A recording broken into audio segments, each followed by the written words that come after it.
TruVue Podcast. A bunch of different views. The boys keep it real, man. I really like listening to them, man. They funny. Yeah. Son. You know what I'm saying? They really speak their truth.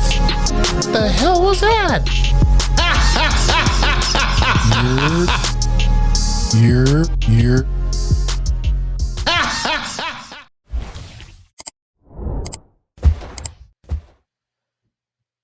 What it do? What the business is? What's good? It's your boy Mel, and we are back in the building again, bringing the barbershop to the box office, baby. TruVue Podcast, my bad. I'm fucking TruVue Podcast, y'all. Say the cigars are lit, the pasta plates are out, and we got more hit than the mob trial in July.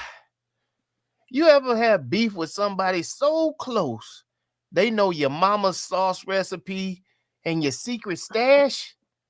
Yeah. Welcome to the world of the TruVue Podcast. Let's dive into it, y'all. He had the Italian Espanol and one going. Both characters, you know what I'm saying? They had to turn this way. Yes, sir, man. Y'all know what it is. Y'all know who it is, and you see who you in the building with. TVP, let's get it. Let's go. Pass the ravioli. Monster Yeah. The monstercioli, the stromboli. Yeah. The calzone. Bring it here. This is grown man MJ. I'm in the place to be with the man to be with. Those are the men who keep it real on the reels, baby. I love everybody. Let's just make sure we get that clear. Let's get it, fellas. Let's get it, gentlemen. Cheers to a good episode. Let's have some fun with this one. Yes, sir.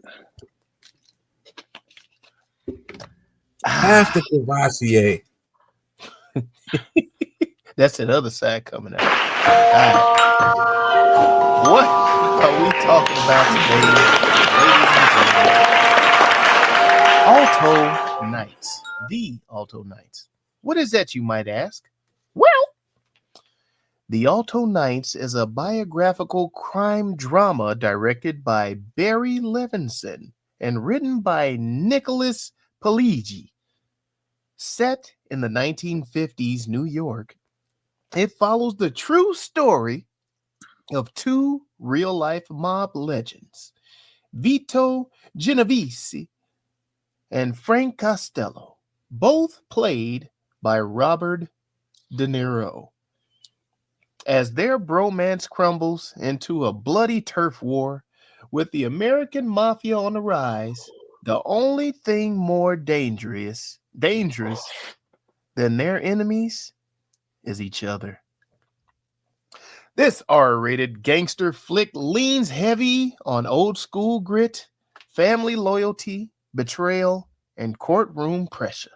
Produced by Warner Brothers Pictures and distributed by the New Line Cinema label, it runs 127 minutes and is based and documented criminal history pulled straight from mob archives and FBI files.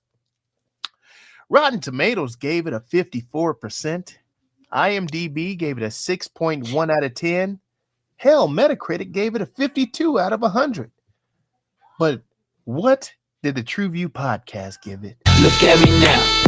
Look at me now. Oh. So I do want to shout out De Niro playing two different goddamn characters.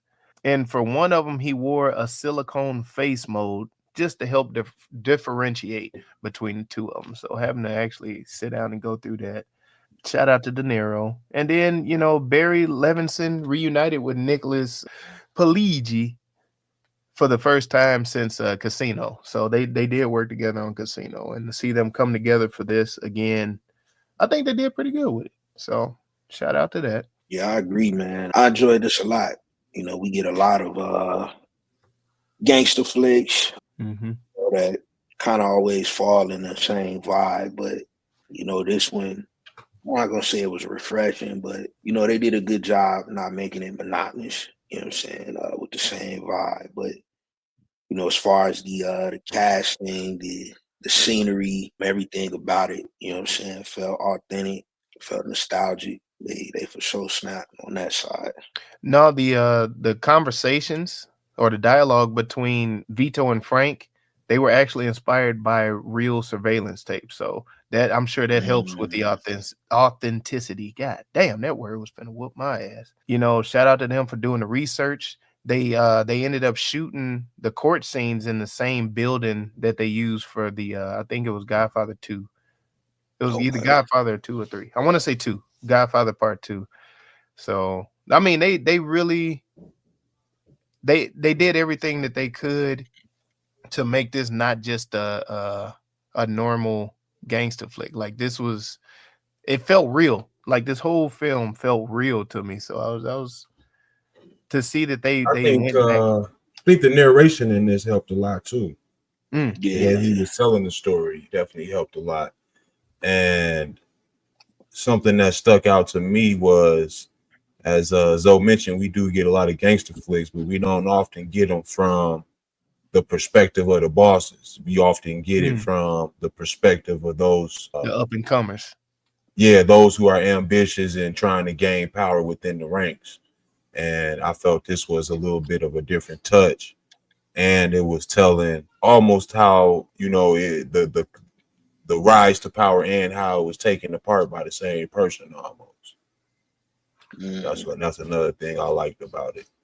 But I think what drew me into the movie overall was the fact that we was gonna have De Niro playing two roles that were the leading roles for this film. And first thing I did when I watched it, I was like, okay, he doing his thing in this. But was there anybody else that you could have saw play one of the other characters possibly? I mean, you get automatically anytime I see Robert De Niro in a mob movie, I automatically go to like a Joe Pesci. I go to even Al Pacino. He could do it. Yeah.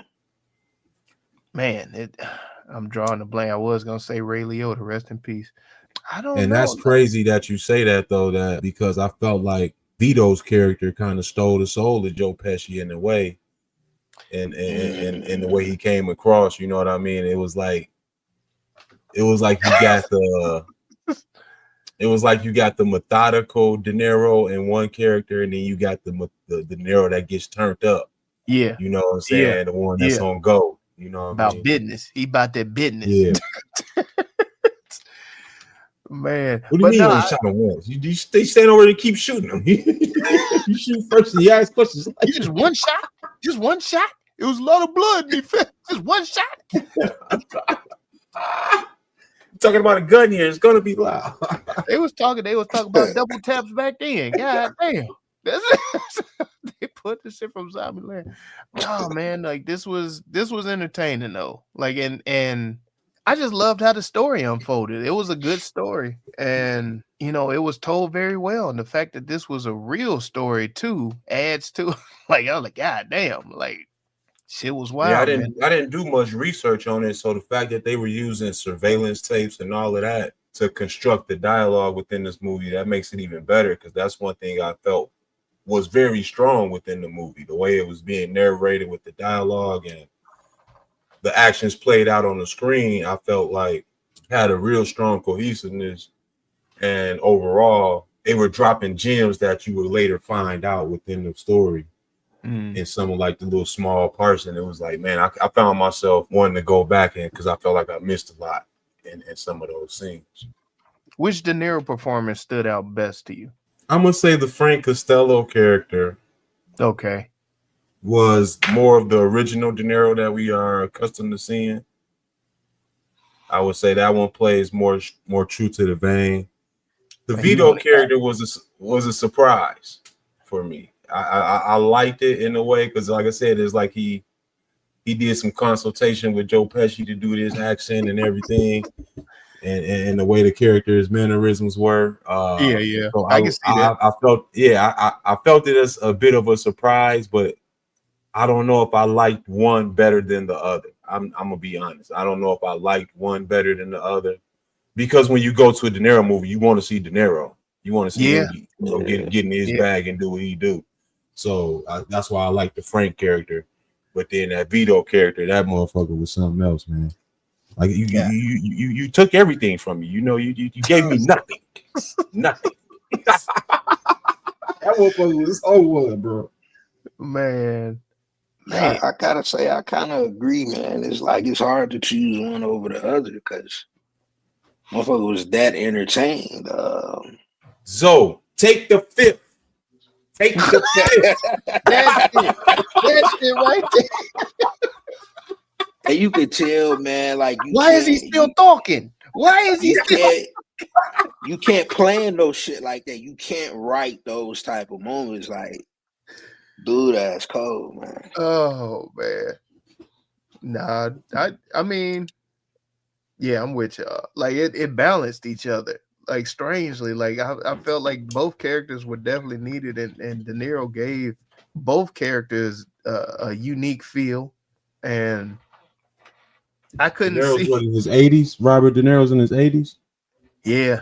Yeah, it's hard to find another 80-year-old that's gonna keep pace with me, have his lines down, be able to deliver them with the at the level they are needed to be delivered. So yeah, I kind of see why he went with the decision to do both too. Now, do you think they paid him twice? Had to. It's De Niro. You think he deserved 2 checks or what? Absolutely. Come on now. I feel like the women that played next to him were decent supporting characters as well. The one that played next to Vito and the one Bobby that played next to Frank. I think those ladies did a good job too. Yeah. Yeah, no, the supporting cast was amazing in this. And I felt like everybody knew the assignment. They was like, look, this is De Niro's bag. We just here, like, look, let him do his shine, dog. Like, we here, and we know, we not the focus. This is not about us right now. God damn it. And they let that motherfucker get off. God damn it. Because I guess in my mind, I say they might have shorted De Niro on some change, because they might have got a 2-for-1 deal with that shit. Shout but shout it, shout but shout it, shout, shout, shout, shout, shout but shout it, shout but shout it, shout but shout it, shout, shout, shout, shout, shout but shout it. That'd be funny if he get nominated against himself, though. That should be hilarious. One thing I gotta add. Oh boy, this did not feel like a 2-hour film. It didn't feel like it. No. Now longer or shorter or what? It felt shorter. Like I was that entertained. I didn't feel like I was sitting down for 2 hours watching this joint. Oh, no. I felt the 2 hours, but I was entertained through the 2 hours. I wasn't mad at it. Let me say it like that. I was gonna say I think I felt a lot of it in the courtroom scenes. Okay.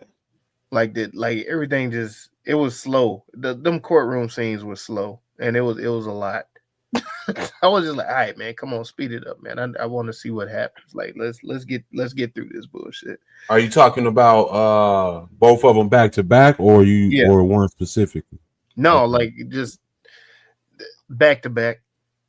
Like it wasn't just a specific one, but I was just like, all right, man, come on now, because most of the action was taking place outside of the courtroom. The courtroom was just on the slick shit.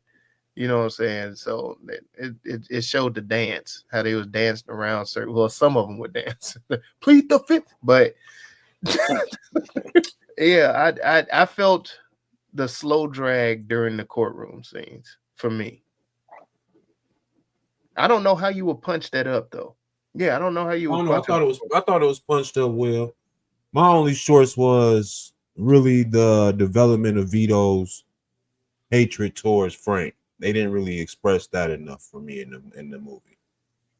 Okay. They showed when they would talk, he was like, you know, hey, I need you to take care of me, to, you know, to give me everything back type shit. But they never really got into like the politics of how everybody was already cool with Frank running shit, you know, and then him coming back and wanting his spot back and all the backstabbing he was doing. It was kind of a lot, it felt like, for him to get to that point of taking Frank out. You know, they showed him missing the dinner with him and his new lady. They showed that part as well, but it really just didn't show enough on the gangster side of why he needed to take control, because it seemed like he had his area, his territory, and they showed him run amok in that, and it was basically taking the gang stock down with all the stuff he was doing. And he kind of had inserted himself into, as his wife was saying, he's a millionaire, you know, several times over. So it showed that he kind of was already back, and his, you know, his money was growing at a rapid rate, but it never really showed his real animosity towards Frank to, you know, other than you didn't give me everything. Right. Which didn't never seem reasonable. He came off like a spoiled child. Yeah, he came off kind of like entitled to everything. And it kind of showed that in the beginning when he said, you know, our ideologies are different. When he was like, hey, I take out, I don't put in. Yeah. And then Frank was trying to get him, hey, we need to open up this. We need to, you know, set this up and get this around, you know. We got to spread this shit around. We can't be seen. Oh, man. Now, one thing I will say, just from the, like, just first impression, I see De Niro, I get nervous because I'm thinking that this finna be one of them long-winded as the director of The Irishman. Fucking can't call his name right now. No shit. Yeah. The long-winded motherfucker that do these Italian movies and shit. Scorsese. Talking about Scorsese, or is it? No, I think it's Scorsese, ain't it? Yeah. Martin Scorsese, yeah. So when I King of the 3-hour movie. Yeah. God damn, dog. I was just like, oh my God. When they came on that, and I saw De Niro playing two people, I was like, oh God, this gonna be twice as long. He already letting us know it's gonna be twice as long. Because De Niro gonna have to get his shine on both characters. We're gonna be here for like 16 hours. But fuck, so that was my short bus at first. Like, now it's to the point when I see De Niro and it's not a comedy and it's an Italian movie, I automatically like, oh shit. I automatically thought that Scorsese did this and it was gonna be long-winded as fuck. But it wasn't. Thank God. Just thank God. That's all I got to say. That was my first impression. Short bus. No, the pacing was straight. Definitely the pacing was straight. And I think it was marketed more of a dialogue heavy movie versus, you know, action and stuff like that. I think it had that type of marketing behind it too. So I kind of set myself up for, you know, the back and forth talk, which wasn't a lot in here. It didn't seem like he had a lot, you know what I'm saying, of him speaking with him. Yeah. It was like a couple scenes, but it didn't seem like a lot. And I like how they played that. Like, you know, they had a lot of scenes like, where's Frank? Oh, he's not coming. He's not gonna. I was like, oh, I like how they did that, where they didn't force him in the scene together all often. Yeah. It's like, no, there's budgeting issues. We couldn't find another thing I wanted to say in the look at me was I like how this was set up almost as like he was being interviewed, almost the way the way the story was being told, and he told it all, you know, in a chronological type of order a little bit. And you know, you saw it start at kind of 1957, then go back and then get back to 1957. I appreciated that part of it, and it was like him. It would cut away, and it'd just be him staring in the camera or looking at film and telling the story from how his perspective and how he remembered it. I thought that was cool too. No, they did real good with that. But I wish they would have just helped, you know, build up the Vito character in a similar light too. Yeah, no, I feel like that would have been nice, but it's like you had to. I guess we had to choose a main. Yeah, I If they- get where you at. I get where if you they at. had to build him up too, then both of them, it would then we would have turned into a Scorsese movie because you would have had to give I them got equal you. time. Yeah. I got you.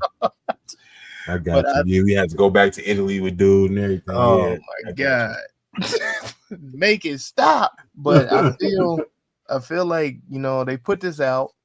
It was pretty decent, but who were they aiming at when they was trying to do this? Missed it by that much. They called me in the crosshairs. I'm gonna say that. I've been wanting some gangster films, some old mob films. You know what I mean? Okay. This was, like I said, a good paced film. It wasn't like super heavy on the gunslinging type of shit, but they did also include that as well. It brought in a lot of dynamics of the boss of bosses type level up from the mob level too that I appreciated. So for me, I think this is if you was into the casinos, the Goodfellas, Godfather. yeah, the Godfathers. I'll even throw a couple of the other ones in there too that really don't got nothing to do with the mobs in there. But Carlito's Way. yeah, okay, there you go. But yeah, any of those, the Scarface, even, New Jack City. if you a New Jack City, yeah, a Blue Hill Avenue. If you got any love for any of those, I don't know, we going a little too far. If you got any fandom for any of them other movies though, possibly, I think this is, you in the crosshairs for this one too. Okay. Yeah, I feel like this is, they put this out for people that's looking sideways at their friends. Like you got to trust the company you keep, man, and you got to keep eyes on them. In your face. Keep your enemies close and your friends even closer. God damn it, that's who the fuck they put these shits out for. I say I'm a blend a little bit of definitely the gangsterism, like everybody else mentioned. I throw a little conspiracy theory crowd in there too, just as far as them exposing how the government was working with the mob and shit. And I say the thinkers too. You know what I'm saying? The way the story unfolded. You know what I'm saying, on how Frank put his game plan together. You know what I'm saying? It took some great thinking on that. For sure. Yeah, this is also for anybody with the day one. You know what I mean? Damn. Yeah. To see how that can go from, young into old, you know what I mean? And not necessarily be mended all the way through and through. That's another level of this movie as well. So yeah, that's definitely in the top. It's got layers like lasagna, because real G's move in silence like lasagna. It is everyone's favorite game show. Rename that movie.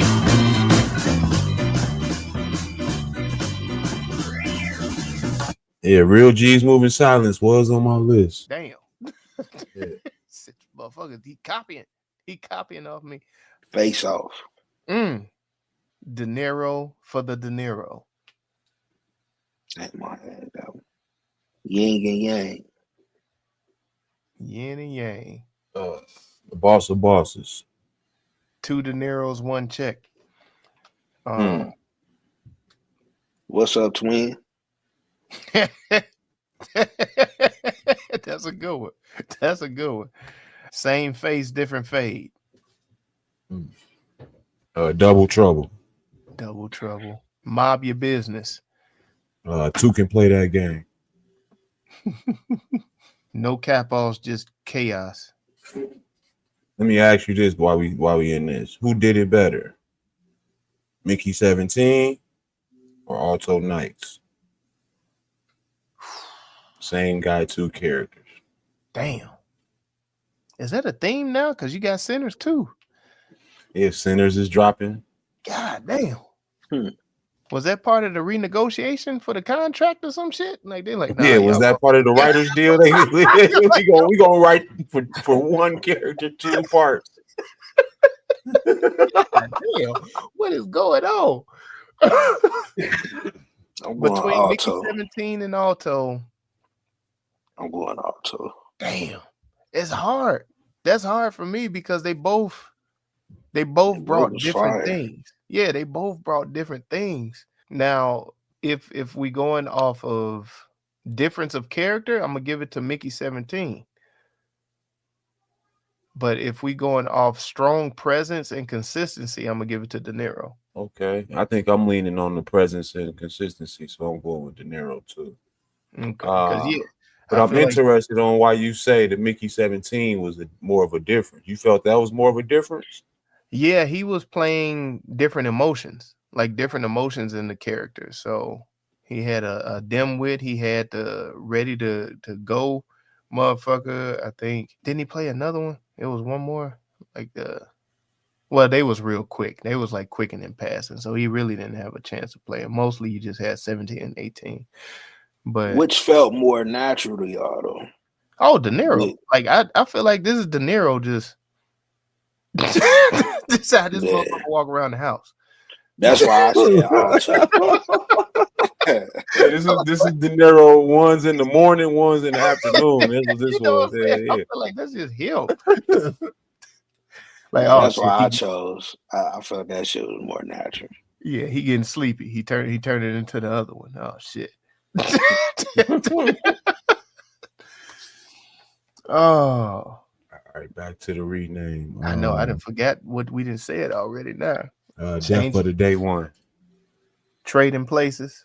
No, I said death to the day, death to the day one. Death to the day one. Friends to enemies. Mm-hmm. Frenemies. Yeah, 4 friends. Take the fifth. Take the fifth. Look at you. You got 18 months. We all took the fifth. We got nothing. 2 dimes, 1 face. Mo De Niro. Mo De Niro. Bada bing, bada boom. Damn.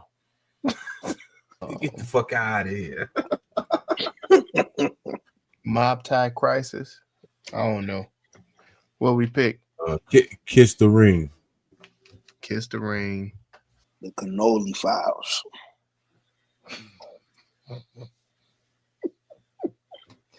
Hasta la pasta then. God damn it. Lasagna tapes.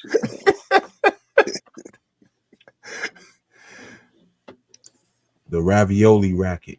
Damn. The fettuccine. It's kind of like follies. it's both of ours.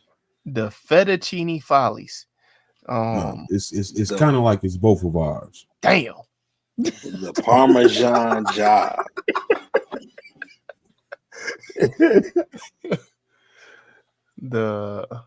I don't know, man. Let's pick one again. It's finna get goofy. I was gonna say I'm finna drag it down. It's finna get real goofy. The Mastacholi Mafia. God damn it. No, I'm for G's moving silence. Boss of bosses. It was one you said, so I can't remember it. Couple other ones that was said. I definitely don't remember.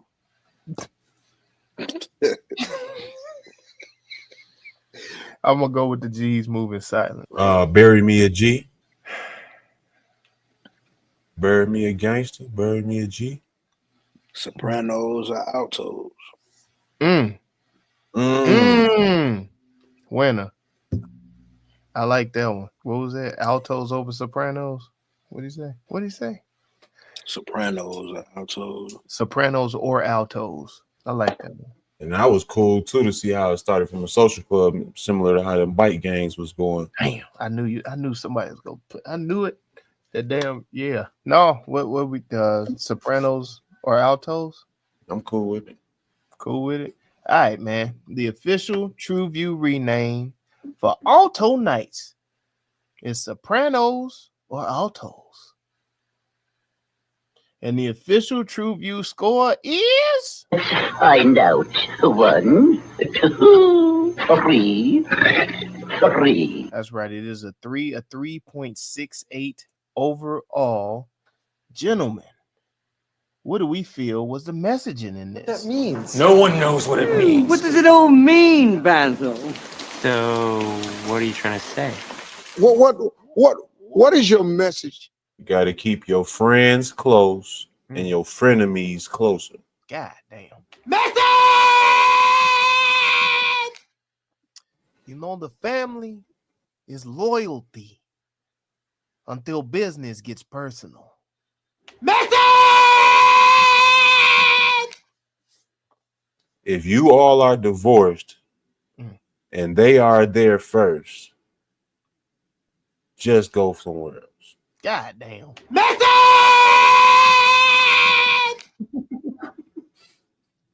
Two egos can't sit at one goddamn table. Message.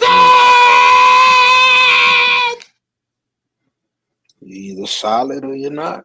Damn. Message. The streets are watching and the feds are always listening. Message. Can't be half in and half out. Yeah, you're right. Message. Ain't no such thing as halfway cooked. Goddamn mulattoes. The fuck is he talking about? Oh, my bad. He said half. There ain't no such thing as halfway crooks. Yeah. God. Message. How you gonna beef with yourself and still losing? The fuck is he talking about? I mean, it was part of the movie. I'm just saying. He was whatever, man. All right, y'all. Let's hit him with them closing I credits. mean, how you gonna play both characters and not know the other hand? God damn. Message.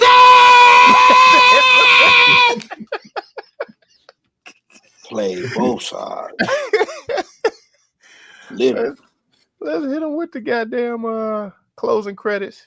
Let's get on up out of here, y'all. Yeah, I fuck with this one, man. Dope joint. Shout out to the writing, the directing, and definitely the acting, man. Shout out to Niro. Definitely something I'm gonna run back. Definitely recommendable. I feel they checked all the boxes with this. Well done. For me, this is definitely a recommendable movie. I'm glad I did come across this one. The whole fact that you get double the dose of De Niro, I think, is easily recommendable, and it could be on one of those rewatch lists because I think he's on his crescendo run, his walk-off run. I think he's gonna be finishing up soon with the Hollywood. I don't think he's gonna keep going too much longer, man. I mean, I love seeing our stars on screen, but I don't want to see them all get decrepit on screen. Yeah. I don't know. He's still out here popping out babies and shit. Yeah, he's still. Yeah, that's what I'm saying. He's doing his thing right now. That's why I say he on his, his goodbye tour right now. So I think this is a decent movie to recommend of his, and similar to like the Casinos and Goodfellas, I think you will find yourself watching this again another day. So it's a rewatchable movie at the same time. If you are looking for a movie with two Dons who don't get along, then this here be the movie for you.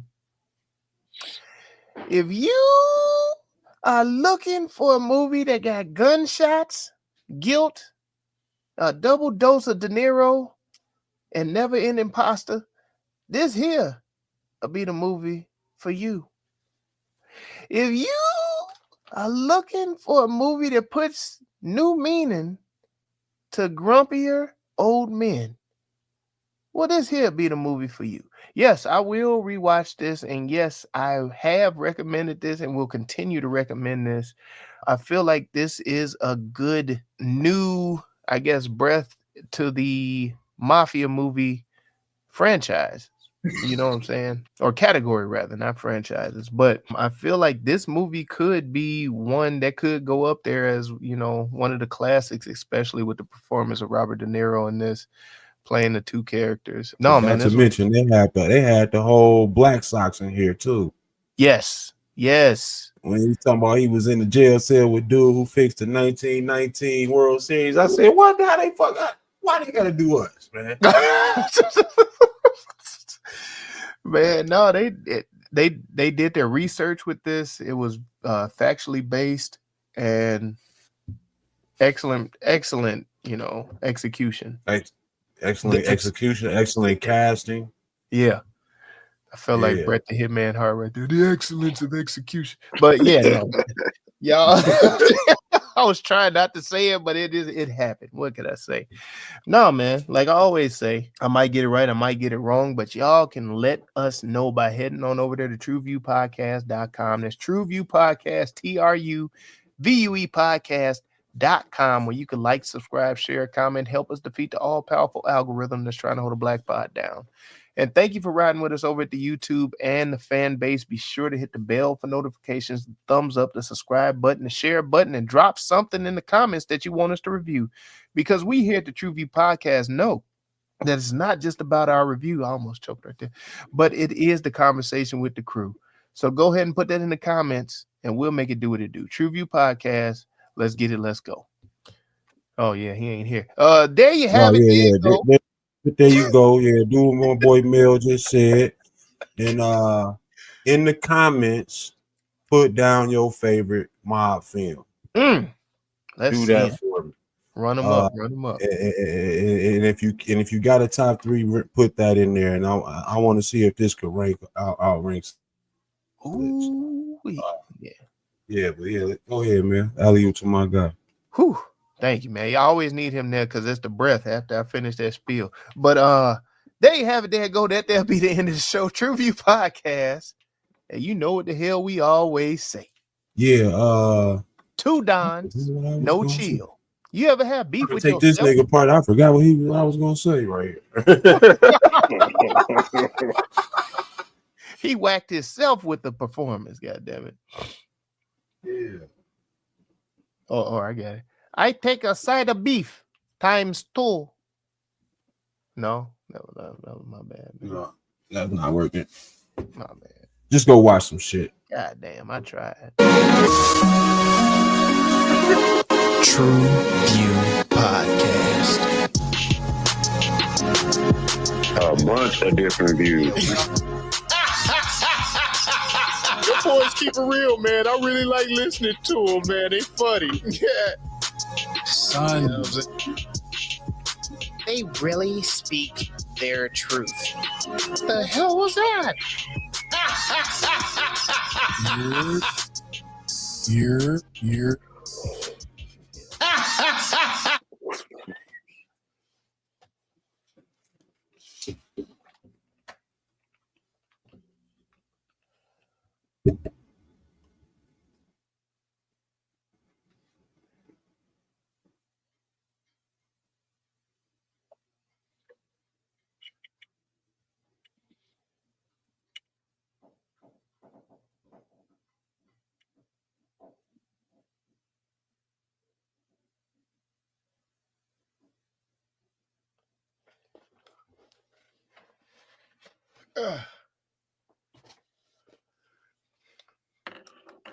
Must be an old ass goddamn cinnamon stick. Goddamn.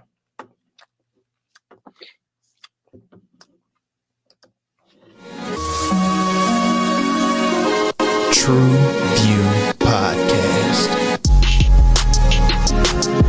A bunch of different views. Your boys keep it real, man. I really like listening to them, man. They funny. Yeah.